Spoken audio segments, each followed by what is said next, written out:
Hello friends, मेरा नाम है मोहित गुप्ता और आप देख रहे हैं ई टैक्स हेल्पलाइन। आज इस वीडियो में हम डिस्कस करेंगे प्रिजम्पटिव टैक्सेशन के बारे में।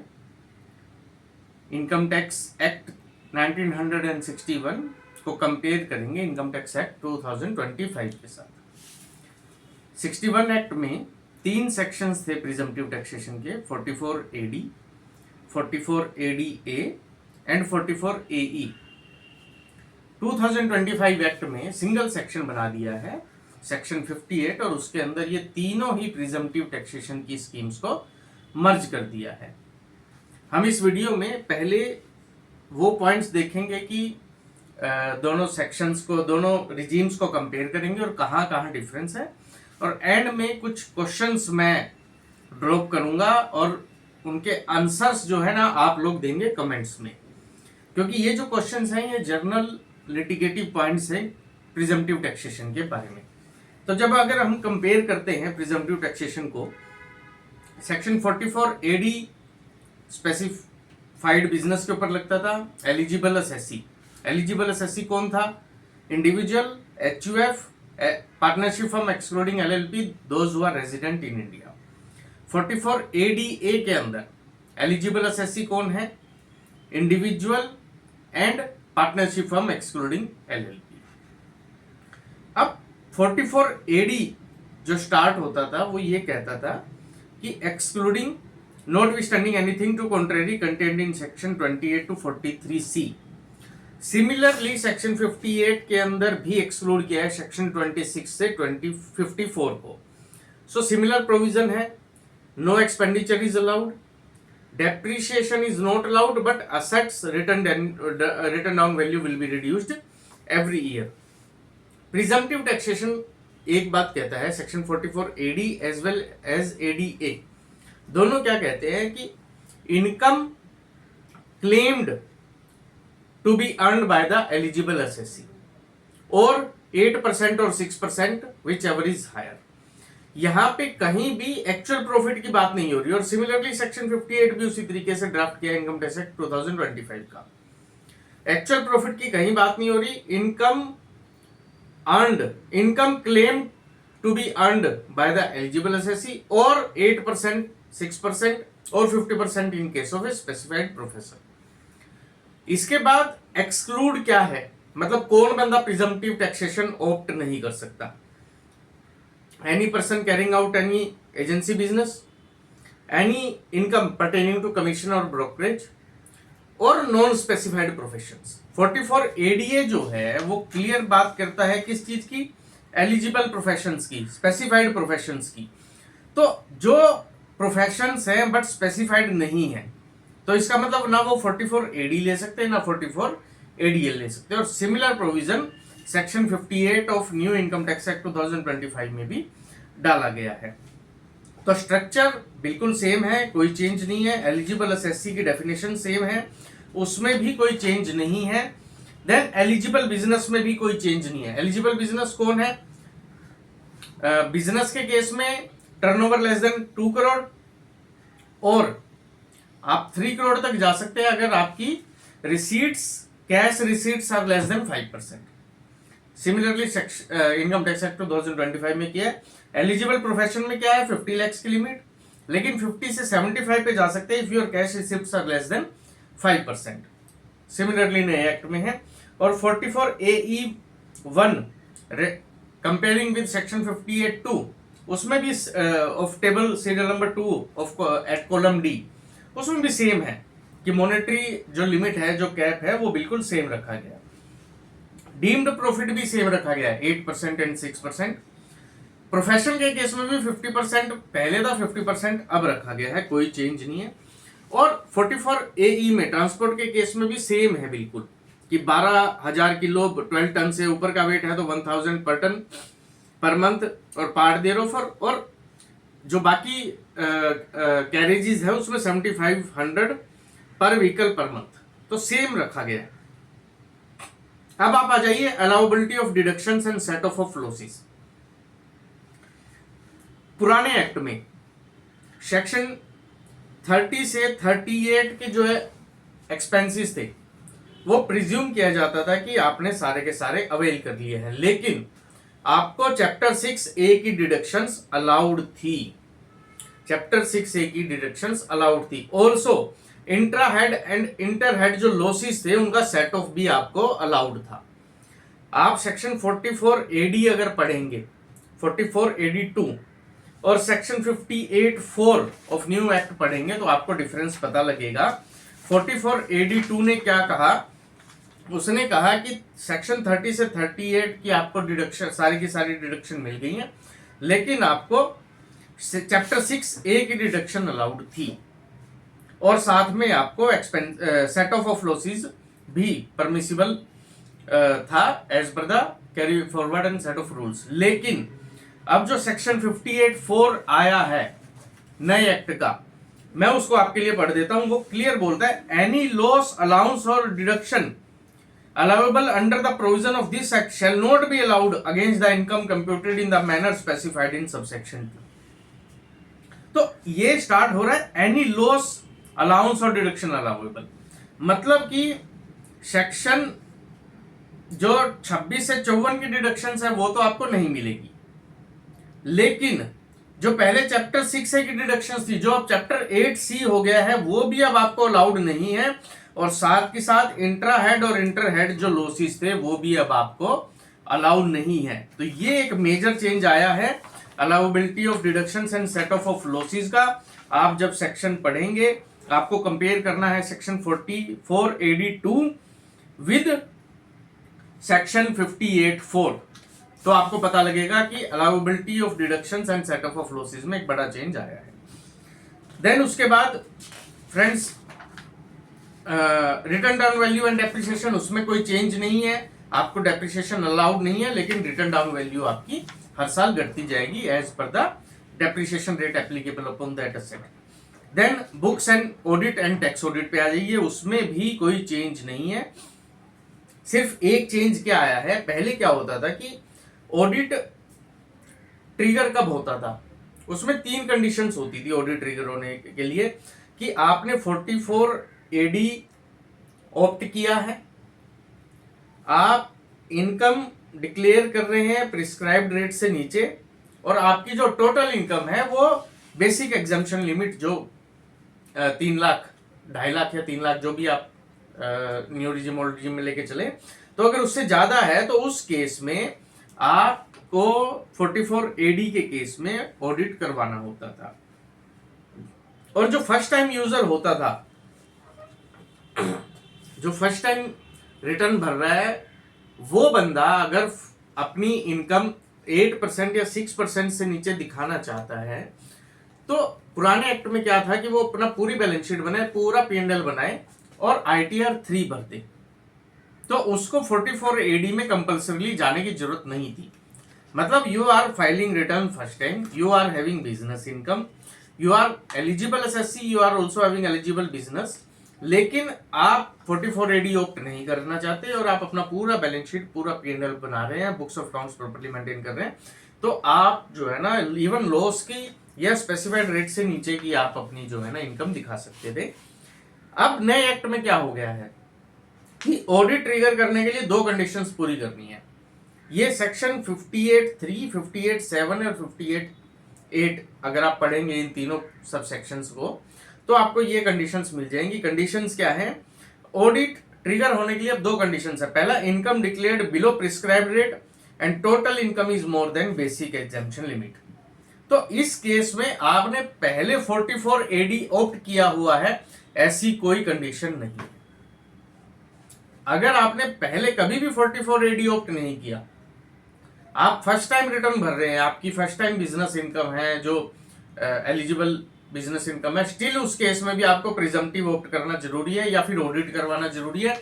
आप अब पूरी बैलेंस शीट, पूरा P&L बना के आप ऑडिट को बाईपास नहीं कर सकते। तो ये एक बहुत बड़ा चेंज आया है पुराने एक्ट में और नए एक्ट में। इसके बाद ट्रांसपोर्ट सेक्टर के लिए कोई चेंज नहीं है ऑडिट का, जो पहले प्रोविजन था वो वही है। देन 5 ईयर लॉक इन में आ जाइए। पहले क्या सिचुएशन थी कि अगर आप 44AD से बाहर जाना चाहते हैं और उस केस में आपको क्या करना है, आपको मिनिमम 5 ईयर्स के लिए अपनी बुक्स ऑफ अकाउंट्स ऑडिट करवानी पड़ेगी इनकम टैक्स एक्ट में। सिमिलर प्रोविजन सेक्शन 58 में भी है।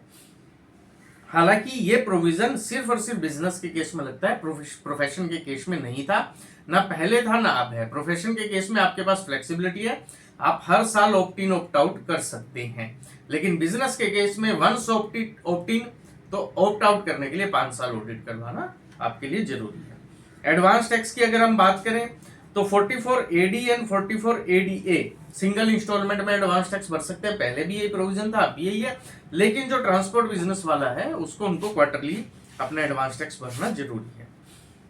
इसके बाद आ जाइए डीमिंग नॉन अकाउंट पे इंस्ट्रूमेंट्स। जो पहले सिचुएशन थी वही अब है।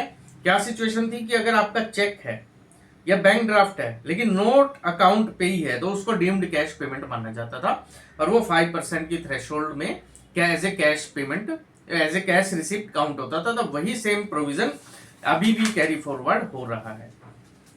स्पेसिफाइड प्रोफेशन की ना डेफिनेशन में कोई चेंज है ना लिमिट में कोई चेंज है। एलएलपी और फर्म की जो डेफिनेशंस है वो भी सेम है। क्यों? Because they are adopted from LLP Act and Partnership Act. Then goods carriage की डेफिनेशन में भी कोई चेंज नहीं है। जो पहले सेक्शन 44A में AE में डेफिनेशन थी उसके एक्सप्लेनेशन के साथ वही अब सेक्शन 58 11D से F के अंदर है। तो प्रिजम्पटिव में मैंने आपको बताया मेजरली 2-3 चेंज हैं। पहला डिडक्शन अलाउंस के ऊपर, दूसरा फर्स्ट टाइम आप रिटर्न भर रहे हैं तो आपको कंपल्सरी अब ऑप्ट करना पड़ेगा। तो ये 2-3 मेजर चेंज है, बाकी सिर्फ सेक्शन का फर्क है, लेकिन ये जो दोनों ही चेंजेस हैं ये बहुत ही सीरियस और बड़े चेंजेस हैं। अब हम आ जाते हैं कुछ क्वेश्चंस के ऊपर। भाई कुछ ऐसे क्वेश्चंस हैं या कुछ ऐसे लिटिगेशन पॉइंट्स हैं जहां पर प्रिजम्पटिव हमेशा चैलेंज हुआ है। सबसे पहले मेरा एक क्वेश्चन है कि अगर आप प्रिजम्पटिव ऑप्ट करते हैं तो क्या आप टीडीएस काटने की जो लायबिलिटी है उससे आप एग्जेम्प्ट हो जाते हैं। Whether you are exempted from TDS deduction liability in case you have opted for presumptive. So if you have opted for presumptive under section 58 of income tax act 2025, whether you are still required to deduct TDS or you are not required to deduct TDS। हम सबको पता है कि TDS काटने के लिए individual HUF के ऊपर एक सीलिंग है, लेकिन पार्टनरशिप फर्म को तो वेरी फर्स्ट पेमेंट से ही जो सेक्शन वाइज सीलिंग है उनके अकॉर्डिंग उनको टीडीएस काटना होता है। इंडिविजुअल एचयूएफ के केस में क्या है कि 1 करोड़ की सीलिंग, प्रोफेशन के केस में 50 लाख की सीलिंग। तो मेरा क्वेश्चन ये है कि क्या आपने अगर प्रिजम्पटिव ऑप्ट कर लिया सेक्शन 58 में तो आपको टीडीएस अपने एक्सपेंडिचर पे काटना है या नहीं काटना है, क्योंकि आपको डिडक्शंस तो सो मोटो अलाउ हो गई हैं। That is the first question I was. Second question क्या है, that if a profession covered under section 58 serial number 3, जो टेबल की सीरियल नंबर 3 पे है सेक्शन 58 की, claims actual profit lower than the deemed 50% and files an audit report under section 63, does this affect TDS obligations? Again the same question जो मैंने आपको कहा कि क्या बिजनेस और प्रोफेशन के अंदर दोनों के अंदर ही क्या TDS से आपको एग्जाम्पशन मिलती है या नहीं मिलती है, ये क्वेश्चन आपको डेल्ट करना है। सेकंड क्वेश्चन पे आ जाते हैं कि जो नॉन स्पेसिफाइड प्रोफेशंस है, मतलब सेक्शन 44 ADA के अंदर जो प्रोफेशंस कवर नहीं होते, क्या वो प्रिजम्पटिव ऑप्ट कर सकते हैं 44 AD में? That is the question. क्या नेक्स्ट क्वेश्चन इज कि क्या 94J में अगर आपका टीडीएस कटा है 10%, does that mean that your income shall only fall under profession category which was earlier 44 ADA, now serial number 2 of table section 58।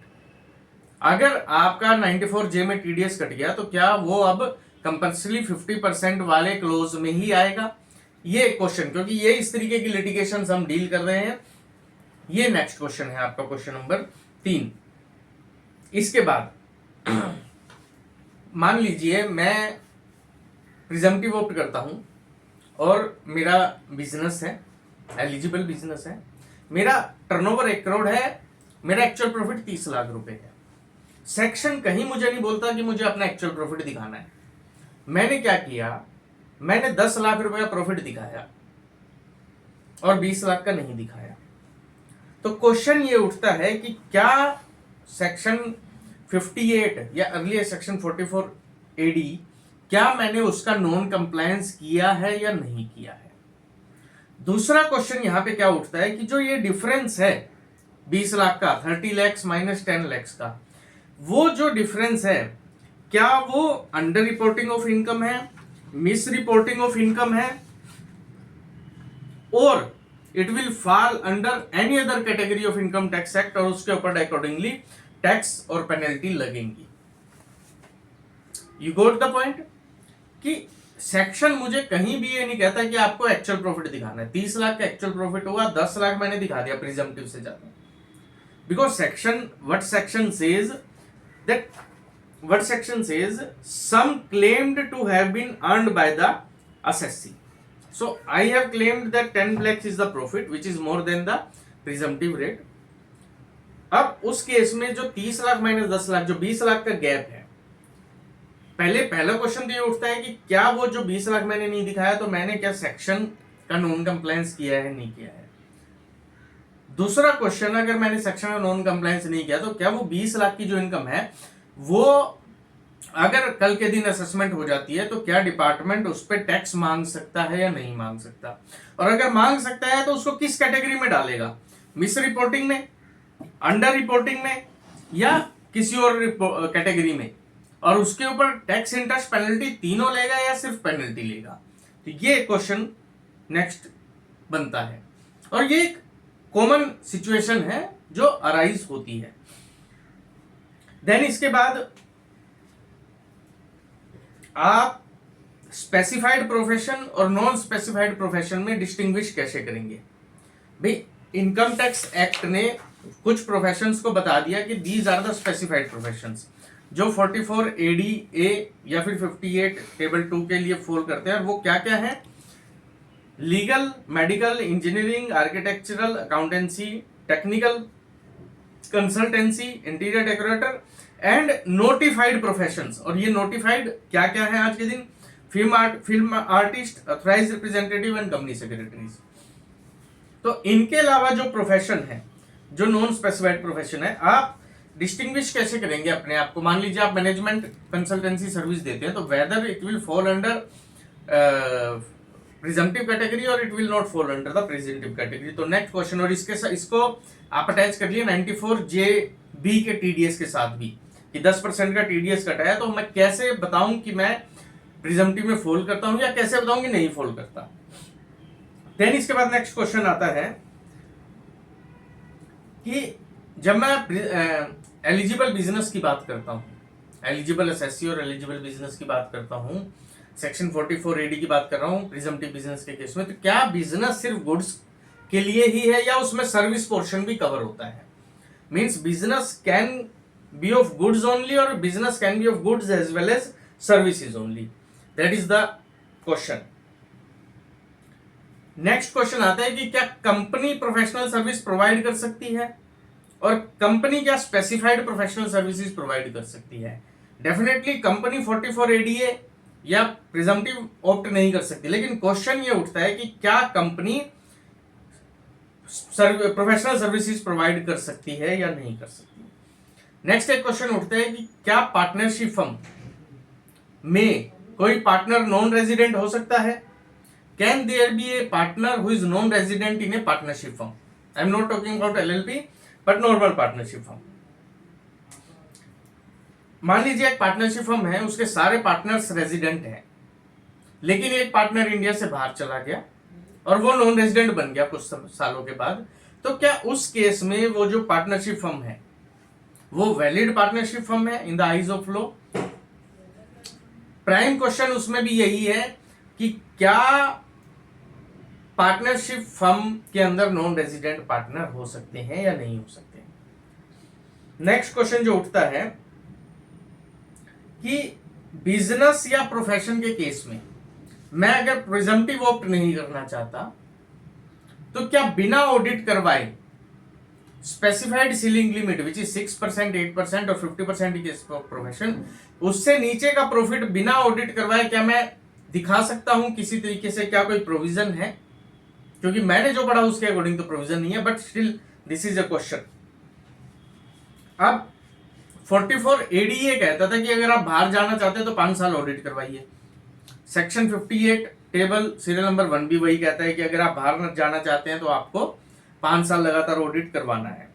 अब यहां पे मेरा एक क्वेश्चन है, मान लीजिए मैंने ऑडिट नहीं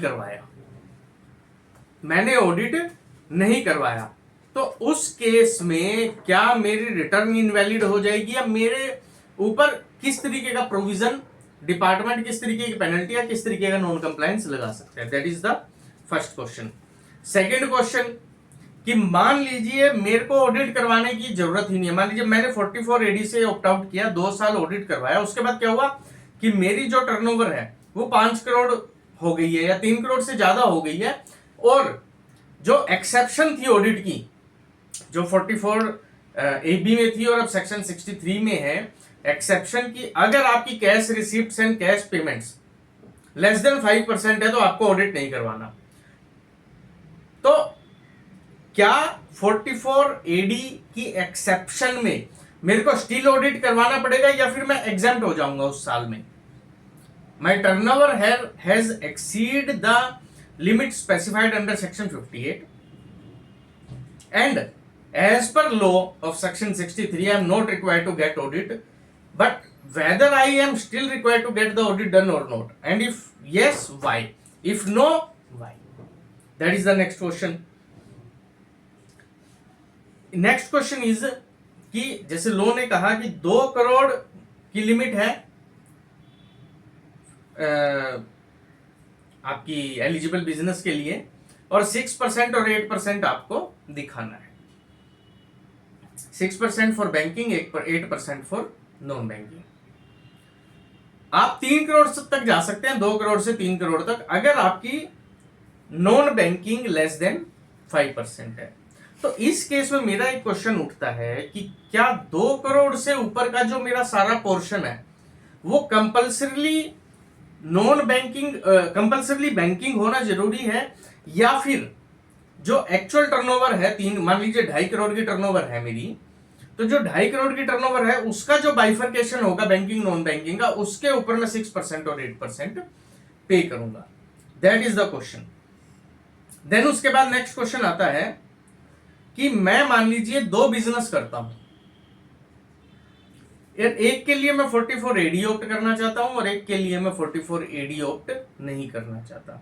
so whether I can do this और नॉट। मेरा पैन एक है, मैं 2 बिजनेस करता हूं, मेरे पास 2 GST नंबर है, 2 फर्म बनी हुई है मेरे पैन के ऊपर। एक में मैं 44 AD ऑप्ट करना चाहता हूं विच इज सेक्शन 58(1), मतलब एलिजिबल बिजनेस में प्रिजम्पटिव लेना चाहता हूं, और एक में मैं ऑप्ट नहीं करना चाहता। तो whether I can do this और not.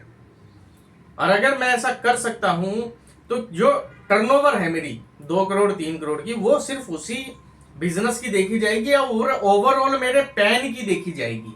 That is the next question. ये जितने भी मैं आपसे क्वेश्चंस पूछ रहा हूं ये वो प्रैक्टिकल क्वेश्चंस हैं जो या तो मैंने डील किए हैं या फिर मैंने पढ़े हैं केस लॉज के through, during the research work case laws के थ्रू पढ़े हैं। इनके आंसर्स भी हम डील करेंगे, बट मैं चाहूंगा कि पहले आप अपने कमेंट्स इनके ऊपर करें। देन नेक्स्ट क्वेश्चन ये है, हम बात करें न्यू इनकम टैक्स एक्ट 2025 में, आपका लॉस ऑन हाउस प्रॉपर्टी है, सेल्फ ऑक्यूपाइड प्रॉपर्टी है, आपका लॉस ऑन हाउस प्रॉपर्टी है, इंटरेस्ट आपने पे किया, क्या उस लॉस को, उस नेगेटिव इनकम को आप प्रिजम्पटिव इनकम के साथ सेट ऑफ कर सकते हो या नहीं कर सकते? That is the question. आपके पास कुछ ब्रॉड फॉरवर्ड लॉस है बिजनेस इनकम का, नॉर्मल बिजनेस इनकम का, क्या उसको आप प्रिजम्पटिव इनकम के साथ सेट ऑफ कर सकते हो, नहीं कर सकते? ये क्वेश्चन हमारा है इनकम टैक्स एक्ट 2025 के रिगार्डिंग में। आपने एसेट सोल्ड की, आपकी एसेट थी बिजनेस की, सेक्शन बोलता है हर साल आपने उसकी डेप्रिशिएटेड WDV निकालनी है, लेकिन डेप्रिशिएशन का एग्जाम्पशन नहीं मिलेगा। अब जब मैंने वो एसेट सेल कर दी तो सेल होने के बाद वो एसेट मेरी बिजनेस इनकम बनेगी या कैपिटल गेन इनकम बनेगी? That is the next question. अब इसमें नेक्स्ट क्वेश्चन, इसमें फिल्टर आ जाता है कि ब्लॉक मेरा कंप्लीट हुआ है नहीं हुआ है। वो आप प्रिज्यूम कर लीजिए कि मान लीजिए एक सिचुएशन ले लीजिए ब्लॉक भी 0 हो गया और एक सिचुएशन ले लीजिए ब्लॉक 0 नहीं हुआ है, तो उस केस में जो वो मेरी profit on sale of capital asset है वो बिजनेस इनकम बनेगी अंडर प्रिजम्पटिव, या फिर कैपिटल गेन की इनकम बनेगी। देन उसके बाद नेक्स्ट क्वेश्चन आता है कि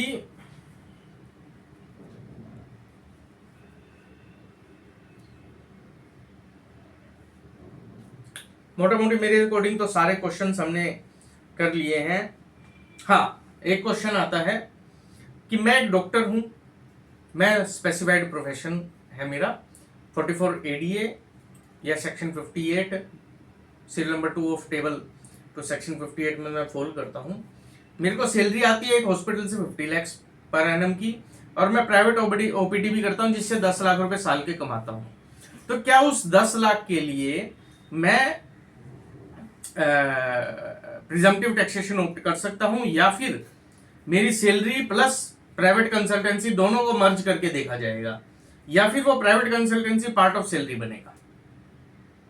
तो मेरी दो सोर्स से इनकम आ रही है, सैलरी भी है और प्रोफेशन भी है और एलिजिबल प्रोफेशन है, तो क्या मैं सिर्फ उसके लिए प्रिजम्पटिव ऑप्ट कर सकता हूं? तो बिजनेस में हमने बात की थी कि मेरे दो बिजनेस है, दोनों के सेपरेट जीएसटी नंबर है, सेपरेट बुक्स ऑफ अकाउंट्स है, सब कुछ सेपरेट है। तो क्या मैं एक के लिए प्रिजम्पटिव और एक के लिए नॉन प्रिजम्पटिव कर सकता हूं? प्रोफेशन के केस में मेरे पास सैलरी आ रही है और प्रोफेशनल रिसिप्ट आ रही है, तो क्या उस केस में मैं प्रिजम्पटिव उसके लिए ऑप्ट कर सकता हूं? देन नेक्स्ट क्वेश्चन आता है जो एक मिथ है लोगों के बीच में कि अगर आपने प्रिजम्पटिव ऑप्ट किया तो आपका केस असेसमेंट में नहीं खुलेगा। वेदर दिस इज राइट और नॉट। सेकेंडली, असेसमेंट के बाद क्या रीअसेसमेंट में खुल सकते हैं, नहीं खुल सकता? That is the next question. Third question जो मैंने पहले एग्जांपल लिया था कि 30 लाख एक्चुअल प्रॉफिट है, 10 लाख रुपए मैंने सेक्शन को देख के दिखा दिया बिकॉज वो मेरे को एक्चुअल की बात नहीं करता, वो मेरे ऊपर डालता है claimed by the eligible SSC. तो वो जो 20 लाख अगर पकड़ा गया असेसमेंट में तो उसको डिपार्टमेंट कैसे ट्रीट करेगा? देन नेक्स्ट क्वेश्चन आता है कि मान लीजिए मेरी असेसमेंट खुली या असेसमेंट नहीं खुली, मेरे से इंफॉर्मेशन मांगी गई, मैं प्रिजम्पटिव में रिटर्न भरता हूं अपनी बहुत सालों से, लेकिन मैं जीएसटी में रजिस्टर्ड हूं, ईपीएफ ईएसआई में रजिस्टर्ड हूं और फैक्ट्रीज एक्ट में रजिस्टर्ड हूं, ग्रेचुटी भी पे करता हूं एम्प्लॉइज को, सब कुछ करता हूं।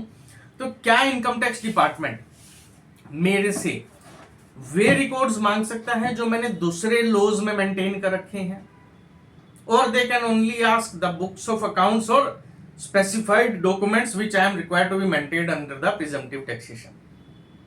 सो whether they can ask records which are maintained under the other act, क्योंकि आप अगर जीएसटी एक्ट में देखेंगे तो उसमें इतने डिटेल्ड रिकॉर्ड्स आपको बनाने हैं that they are none less than books of accounts. मतलब मैं आपको सही बताऊं, so that is the question whether the AO can ask it or not.